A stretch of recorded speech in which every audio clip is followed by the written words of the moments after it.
The cameras have already moved on. One week, Venezuela is the only thing on every screen. The next week, the anchors are talking about something else. The raid is over. The speeches are done. The press conferences have been clipped into viral highlights, and the public is left with the easy conclusion. It happened. It's finished. Let's move on. But operations like this don't end when the helicopters leave. They begin. Because what happened in Venezuela is not mainly a courtroom story, and it's not even really a Nicolas Maduro story. It is a systems story.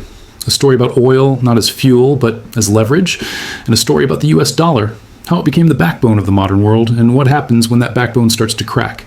The spectacle was the point. They wanted you watching the raid, watching the handcuffs, watching the tactical footage like it was an action movie. Because if you're watching the helicopters, you're not watching the balance sheet. If you're staring at the soldiers, you're not seeing the system. And if you don't see the system, you'll miss the real headline. This wasn't just a capture operation. This was an economic message written in military ink, and to understand it, we have to rewind the story back to a truth that most people don't know, or don't want to admit. The United States is not simply fighting for oil. It's fighting for the rules that decide how oil gets sold, and what currency the world is forced to hold because of it. That's the heart of the story. And Venezuela became the battlefield because it sat in the one place where energy, currency, and great power competition collide. Now here's the first twist. The media has been repeating one sentence for years. America is energy independent. You've heard it 1,000 times, the shale boom. The US, as the world's largest producer, the idea that Washington doesn't need to worry about the Middle East or Latin America or any of those messy, unstable places. But that headline is a half-truth. And in geopolitics, a half-truth is a full lie, because not all oil is the same. The oil coming out of American shale fields is mostly light and sweet. It's thinner, easier to refine. But there's a catch. The industrial spine of America's refining system, the massive refineries in Texas and Louisiana, weren't built for that kind of oil. They were built decades ago for heavy crude, thick crude, sour crude, the sludge-like fuel that comes from places like Venezuela and parts of the Middle East. So America produces what you could call champagne oil, but many of its engines run on diesel. And when you run a refinery built for heavy crude on light crude, you don't just flip a switch and make it work. You lose efficiency, you lose output, you lose money. The energy machine starts to grind. For decades, the United States solved this mismatch by importing the heavy crude it needed. And one of the key suppliers was Venezuela, especially Venezuela, because Venezuela's Orinoco Belt holds something strategically rare, enormous quantities of heavy crude. But then politics took over. Washington sanctioned Venezuela, froze assets, squeezed the system, tried to isolate the regime financially. And for a long time, the message was simple. Keep applying pressure until the government collapses or submits. That pressure campaign lasted years. It failed. And then a new reality emerged. Venezuela didn't become weaker in the way Washington expected. Instead, Venezuela became different. It learned how to survive outside the system the United States controls. Sanctions didn't stop trade. They forced trade underground. They pushed Venezuela toward shadow networks, flag of convenience tankers, intermediaries, rerouted shipments, alternative refineries, alternative payment systems. Washington discovered something uncomfortable. You can sanction paperwork, but you can't sanction molecules. Oil still moves. It always finds a path. And while Washington was tightening the screws, another player was quietly expanding in the background. China. This is the part most coverage treats like a footnote. But in reality, it's the main plot. Over the past 2 decades, China has expanded across Latin America, not with soldiers, but with contracts, with ports, with infrastructure, with credit lines, with trade routes, with financing deals tied directly to resources. China didn't need to invade. It didn't need regime change. It didn't need a press conference. It simply built the pipes that power flows through. By the time most people noticed, China had become one of the most important economic partners in the region. In some countries, the most important. Major ports, major rail projects, major trade corridors, and most importantly, energy deals that weren't just about buying oil today, but shaping control of supply tomorrow. And that brings us to the second twist. The true fear in Washington wasn't that Venezuela was producing 1 million barrels per day. The true fear was what Venezuela represented, a proof of concept. Because Venezuela is sitting on one of the largest proven oil reserves on Earth, around 300 billion barrels. That's not just fuel, that's a vault, an energy vault so large it can influence the future of global supply for decades. And that vault was drifting into China's orbit. But still, even that is not the core of the panic. The core of the panic is the currency. Because for half a century, oil has not just been fuel, it has been the anchor holding up the US dollar. Here's how the system works in plain English. Oil is the most vital traded resource on Earth. Every country needs it. To move goods, to power industry, to run militaries, to keep their economies alive. Now imagine if the global oil market demanded one specific currency to function. If oil is priced in dollars, then any country that wants oil must first obtain dollars. That forces governments to hold dollars. It forces central banks to stockpile dollars. It forces global savings into American assets. That is why the dollar dominates world finance. Not because it's morally better, not because of speeches about freedom, not because of democracy, because oil demand creates dollar demand. This system, often called the petrodollar system, is one of the invisible pillars of modern American power. It allows the United States to borrow cheaply. It allows it to run enormous deficits. It allows it to print money with consequences that often spread outward to the rest of the world. This is why the US dollar has survived crises that would have shattered other currencies. But here's the problem. That system is weakening. Over the last few years, more and more energy trades have started to move away from strict dollar settlement. Countries have experimented with local currency deals. China has pushed yuan-based settlement. Russia has built alternative financial rails.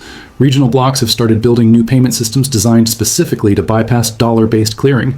And Venezuela was approaching a dangerous threshold, not just selling oil to China, but integrating its entire energy sector into non-dollar payment systems, and ultimately moving toward pricing and settlement frameworks that reduce the need for dollars. In other words, Venezuela was approaching the moment where it could become a symbol that says, you can have massive reserves and operate outside the US dollar system and still survive.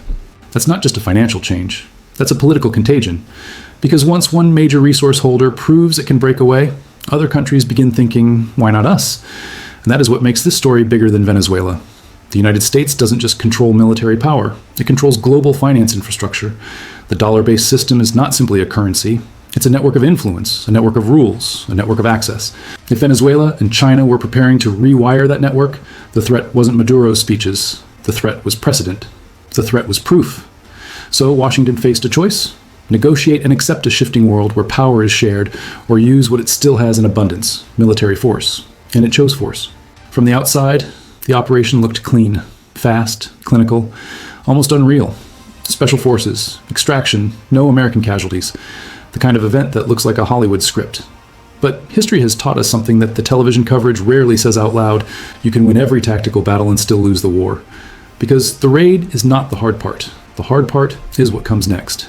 Venezuela is not a simple dictatorship where everything collapses when one man is removed. Venezuela is a networked state. Power flows through generals, intelligence agencies, economic monopolies, local armed collectives, and internal distribution systems. The military isn't just a security institution. It is intertwined with the economy, control of ports, control of fuel, control of food distribution, control of mining concessions, a structure with incentives, not ideals. The military isn't just a security institution. It is intertwined with the economy, control of ports, control of fuel, control of food distribution, control of mining concessions, a structure with incentives, not ideals. So when you remove the top figure without rebuilding the entire system underneath, the likely outcome is not democracy. It's fragmentation. And fragmentation is the nightmare scenario that markets and policymakers always underestimate. Because fragmented states are unpredictable, oil output becomes unstable, criminal networks fill the vacuum, humanitarian crises deepen, foreign powers start supporting different factions. What looks like victory becomes a long, draining conflict that reshapes regions for decades.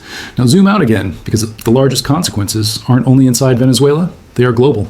Every resource-rich country in the global south is watching this, not through the moral lens of Western news cycles, but through the survival lens of statecraft. If Venezuela was targeted at the moment it leaned too far away from dollar-based settlement, then the lesson becomes obvious. Your sovereignty has conditions. And that realization doesn't create loyalty to America. It creates the opposite. It creates urgency. It pushes countries to accelerate the building of alternative systems, alternative payment networks, alternative reserve strategies, alternative trade partnerships, alternative clearing mechanisms. This is the paradox at the center of the entire operation. If the goal was to defend dollar dominance, the method may have accelerated de-dollarization. Because nothing convinces countries to escape a system faster than watching that system enforced by coercion. A financial system survives when it is trusted, when it is predictable, when it is stable, when participation feels like mutual benefit. When participation starts to feel like a hostage situation, countries begin planning exits, even if those exits are expensive. So what happens now? There are 3 future paths, and none of them are clean. The first path is a controlled transition. The US supports a negotiated process, keeps institutions intact, rebuilds capacity, restarts oil output, and gradually stabilizes the country through agreements. That's the optimistic storyline markets love. It assumes rational actors, smooth transitions, and cooperation between factions that have spent years building power through conflict. The second path is fragmentation. The system breaks, regions become contested, armed groups divide control, economic collapse worsens. Oil production remains unstable. It becomes the Libya or Iraq scenario. Removing the government is easy. Rebuilding the state is far harder. The third path is great power contest. China doesn't walk away. Instead, it deepens its involvement through shadow trade, financial support, and geopolitical leverage across the continent.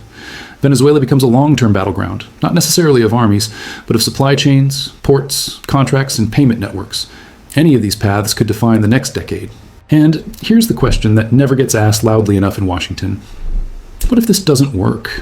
What if oil doesn't stabilize? What if investment doesn't return? What if Venezuela becomes the symbol that forces more countries to accelerate the building of alternative systems? Because in the end, this isn't only about Venezuela's oil. It's about the currency future of global energy. It's about whether the dollar remains the default language of trade or becomes one option among many. And it's about whether America's power remains something the world willingly participates in or something the world works to escape. The helicopters leaving Caracas were not the conclusion. They were the opening scene. The real story is the world watching this and deciding, quietly in ministries and central banks and national security councils, what kind of system they want to live under. And based on every historical precedent we have, when an order begins enforcing itself through desperation instead of confidence, it doesn't strengthen. It accelerates its own replacement. The headlines have moved on, but the system has shifted. And what comes after is going to be far more complicated than the people who celebrated the spectacle are prepared to handle.